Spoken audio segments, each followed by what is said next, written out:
डोळ्यासमोर ठेवून आज हा लाल बावटा या प्रामाणिक निष्ठावंतांच्या बरोबर तुम्ही उभा ठेवलेला आहे, याचा कौतुक करण्यासाठी मी इथं आलेलो आहे. लढाई सोपी नाही.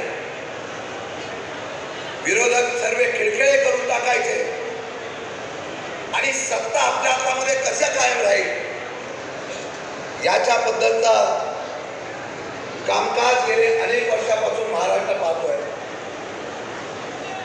मी नेहमी सांगतो, पक्ष आणि संघटना कुठली असते त्यापेक्षा पक्षाचा नेता लोकांसाठी काय करतो याला महत्व असतं. या रायगड जिल्ह्यामध्ये नव्हे, अनेक दिग्गजांचं नाव घेता येईल, पण सोलापूरच्या सहकार क्षेत्रामध्ये सुद्धा एक नेता असा होऊन गेला की त्यांनी शेतकरी कामगार पक्षाचा झेंडा हातामध्ये घेऊन महाराष्ट्रात सर्वात जास्त आपल्याला आमदारकीचा काळ भोगला.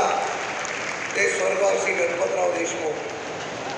अनेक सहकार क्षेत्रातले अनेक पक्ष तिथे वाढले, पण त्यांचे नातू बाबासाहेब देशमुख या व्यासपीठावर या पक्षाच्या माध्यमातून उभे राहिलेले आहे.